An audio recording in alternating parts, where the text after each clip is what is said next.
Welcome to RCKicks. On today's show, finally we get round to building the giveaway frog from Tamiya. Now, I've been pushing like crazy to get this video to you because I didn't want it to drift on, but there was a few other things going on with finishing off the Vanquish and obviously with work and things like that. But here we are, so we're going to kick off and we're going to build the frog. The chassis I'm going to build first. After I've built that, I'll then pick a winner, do another video to pick a winner. Once I've chosen a winner at random, that person will tell me what they want the body painted, whether they want stock, box art, or whether they want to go something a bit different, that kind of thing. And then after that, I will paint up the body, do another video, then we'll do a bit of a running video, and then we will post it out to the lucky winner. So the frog. Everybody knows the frog. It's a classic from Tamiya and it's under kit 58041. This came out in 1983, released on the 16th of December, for just in time for Christmas. Most of you probably already know this is on the ORV chassis, which is the off-road vehicle. This is not unique to the frog, as I'm sure you probably know. There was the Brat, then there was also it's over there, a Lancia as well. And believe it or not, the frog didn't come first either. A lot of people always want to know, well, if it's called the frog, why is it pink? Why is it not green? Well, no one really knows for sure why, and Tamiya have never said why, but someone came up with a really good possible solution to it. Now, it's quite elaborate, so I don't know whether someone's just put a few dots together and it sounds really plausible, it actually is, or whether it's just complete rubbish and it's got nothing to do with it. But apparently in Japan back in the 1950s and 1960s there was this three-wheeler delivery truck and it was a Mazda K360. I'll put a picture up here to show you what it looks like. Now it had these weird headlights which kind of made it look like a buggy frog kind of thing, and the general public kind of called it the Frog Express, and most of them were painted pink with a white roof, which is why this pink and the white.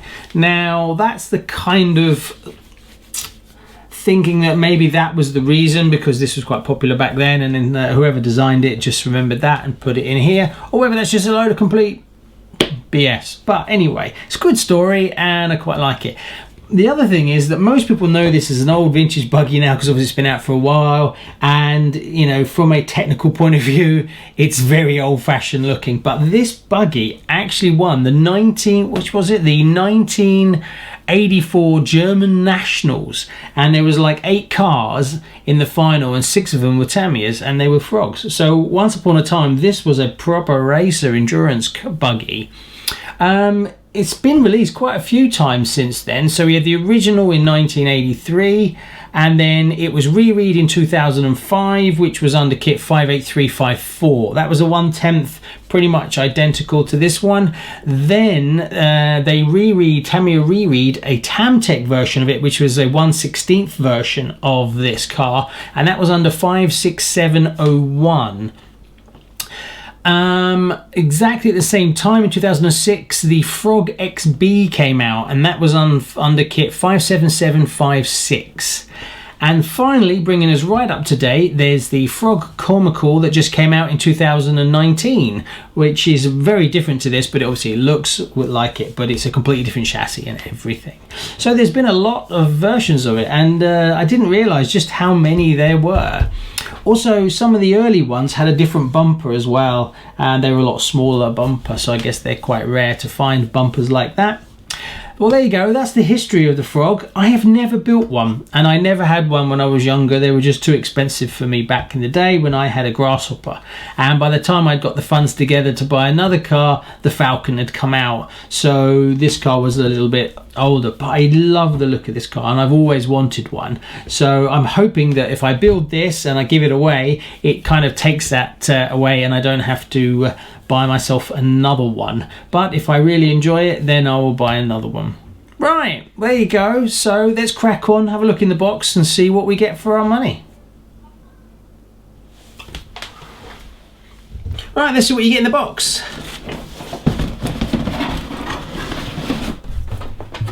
Oh, I just think someone's going to win this. So we have the classic Tamiya polycarbonate body, and it's actually got a date stamped on it of 1983, 58041. Still using the same mold as they did back in the day. So that's no difference between that and an original one. Brilliant.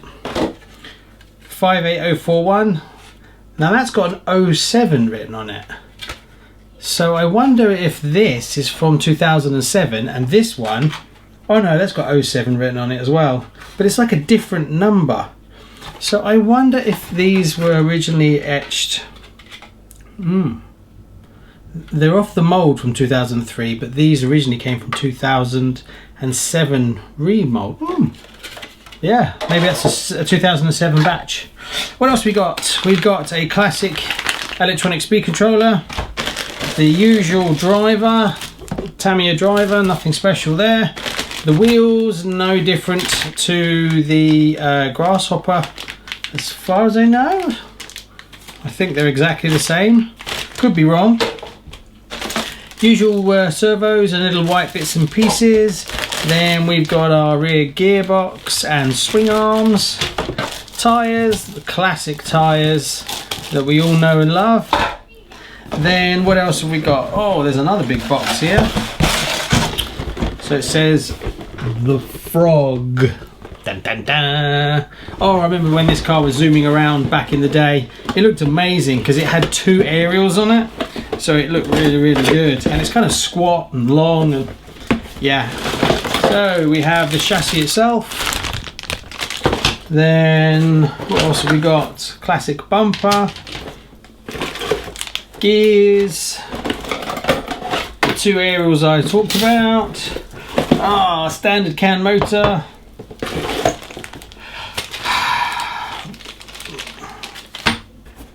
grease and stuff, front bumper section, then we've got bags of nuts and bolts, grease and oil and dampeners and suspension parts, metal plates and the side of the rear gearbox. One thing about this kit that I've really noticed is there's a lot of metal in it. There's actually quite a lot of metal. Screws, more metal, a few other random bits and pieces, another parts bag, gearing.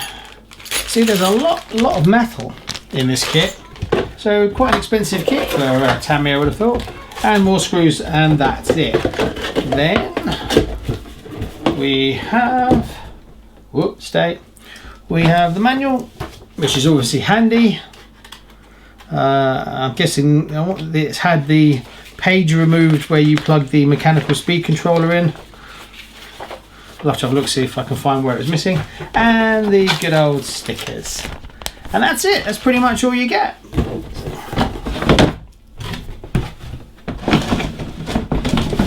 I'm going to make some room.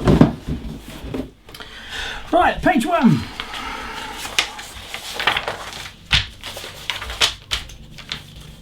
So it's now 10:28.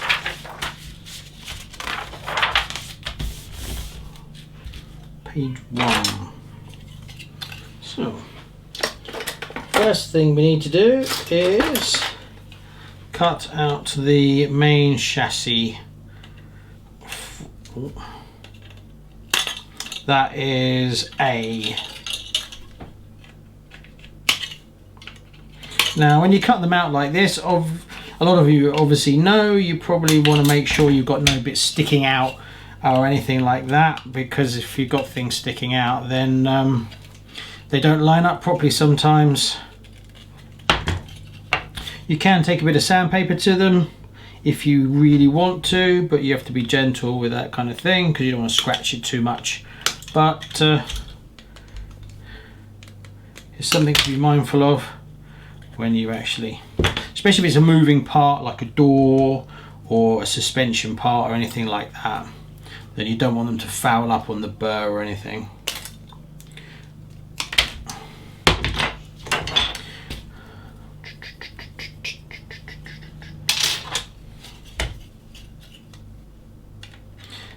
Now, I do get quite a few comments from people asking me what would be my first kit if you've never done a building kit from Tamiya. And I guess I'd probably go with, if you're going to do two-wheel drive or four-wheel drive, my favourite four-wheel drive kit as a starter and a joy, and it's not that difficult, is the Boomerang. The Boomerang is a lovely kit to build, and it's not super challenging or anything like that. From that point of view, from a two-wheel drive point of view, probably a Hornet or a Grasshopper. Out of the two, I actually prefer the Hornet, but the Grasshopper, you don't have to do as much painting. You can get away with not painting the white hard body, but if you go for the Hornet, you have to obviously paint it. So it depends on whether you want to attempt painting or not. So I'd probably say four-wheel drive, I would probably go for something like a Boomerang, as it's an enjoyable vintage classic to build and it's not that difficult. You could go for a TT, if you want a more modern chassis, I would probably go TT02, something like that. They're pretty easy to build. I didn't find them, I'm not a big fan of the TT02 chassis, not because it's not a good chassis and it's not easy to build. I just found it a bit lifeless, really. I didn't really thought it, I don't know, it just didn't have any character to it. But that's just me. But as an actual driving car, it's fine. There's nothing wrong with it, the TT02B chassis or the TT02, depending if one's road and one's off-road. Right, anyway, I digress. We're getting distracted. We've only just started. So we're going that one, and then C3. So we need...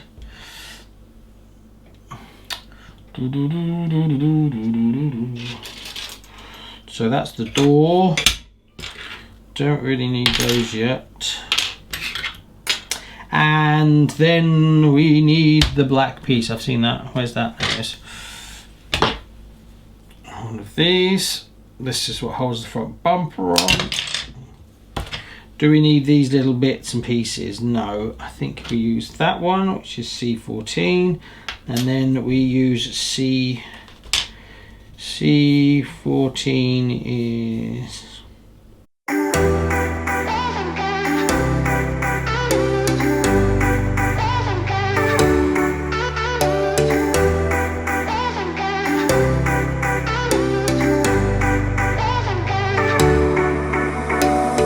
Summer's gone, I'm latching on.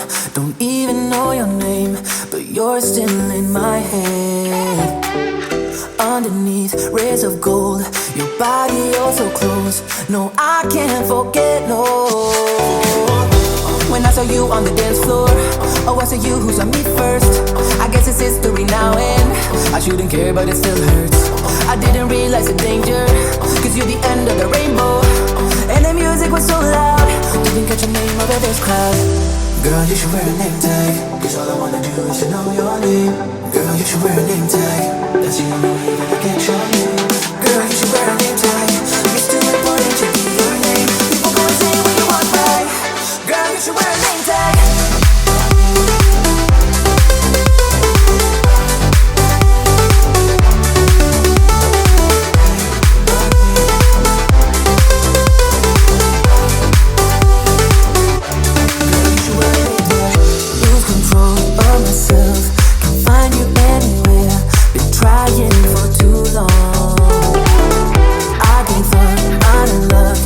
Looking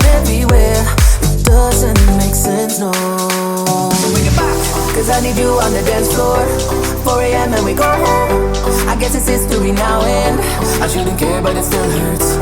I didn't realize the danger, cause you're the end of the rainbow. And the music was so loud, didn't catch your name out of this crowd. Girl, you should wear a name tag, cause all I wanna do is to know your name. Girl, you should wear a name tag, that's the only way that I get your name. Girl, you should wear a name tag, it's too important to be your name. People go insane when you walk by. Girl, you should wear a name tag.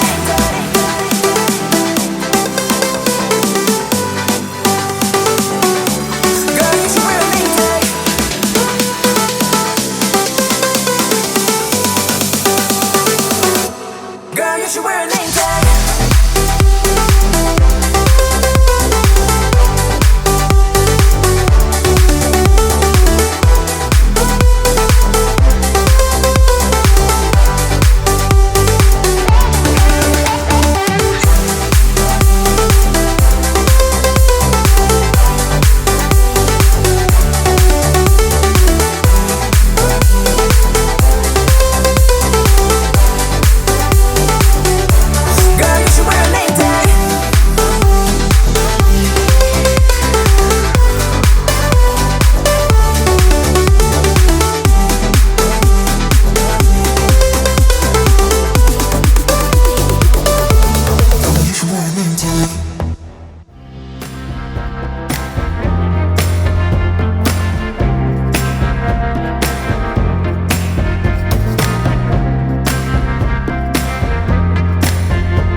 Not happy with this one, it's binding a little bit, so I'm going to take it off and put some more grease on it. The weird thing about this one is the top one you can't pinch tight. It's because it's a bolt that's cut off, so that's not a problem. But the bottom one, you can do it up so tight that it just squeezes it together. So there's no like reference to how tight you should have it. So all I'm doing on mine is basically, so I think these might be a bit tight. Still feels quite tight. I think I need to just adjust it slightly. That's better. So we're coming from this side, because you don't want to be binding up your suspension, especially on this suspension, which is very strange suspension. It's it's a bit of a unique design from what I can see. Cause I like to go around each and every night to make some sound. So if I come on a little bit strong, remember too much of a good thing is still a good thing. Too much of a good thing is still a good thing. These are fantastic. They're absolutely stunning.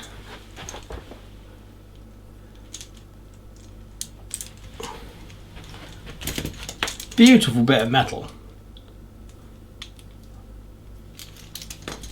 Now, where do we get to next? The fun bit. Still a good thing. Too much of a good thing. It's still a good thing. Too much of a good thing. It ain't my style to act coy. Some might even say that I'm a super rude boy. I don't agree.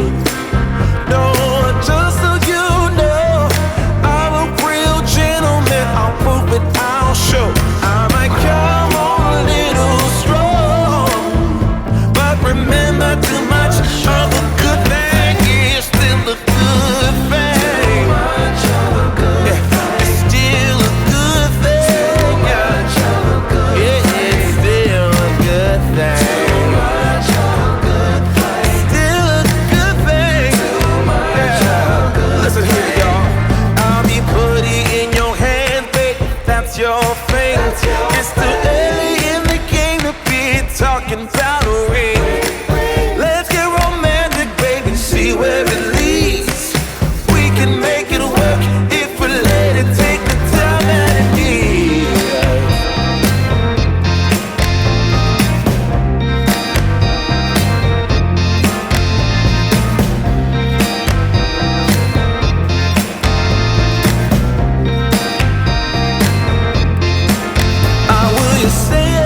Two things I noticed. One, in this kit they've actually put a support plate underneath. That's definitely an upgrade mod from my original Lancia off-road chassis.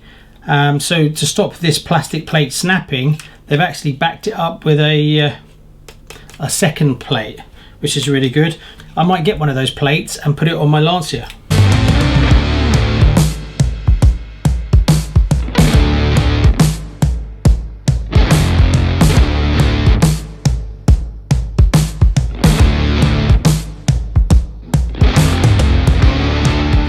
So there you go, that's part one. That's the front suspension all done and the bumper on. And next we move on to doing the rear gearbox, which will be coming in the next video. But I didn't want them to get too long, and I'm rushing to get them out as I've got a few things on the cards and it's going to stop me filming for a little while. So I really wanted to get this one out to you, and we're pushing towards 30 minutes already. So there we go. Anyway, thanks very much. Please like and subscribe, and don't forget, if you want to win this actual car, you've got to subscribe and like and comment the original video. Also, if you comment in this video or any of the build videos, I'll still go and mop up everybody. So it doesn't really matter which video you comment in, whether it's this one, the previous one, or the next couple of build videos. I'll make sure everybody who comments and likes the videos will get entered anyway. And if you could do us a big favor and share these videos, that would also be fantastic. Well, there we go. I hope you liked it, and I'll see you on the next one. Thanks very much. Bye bye.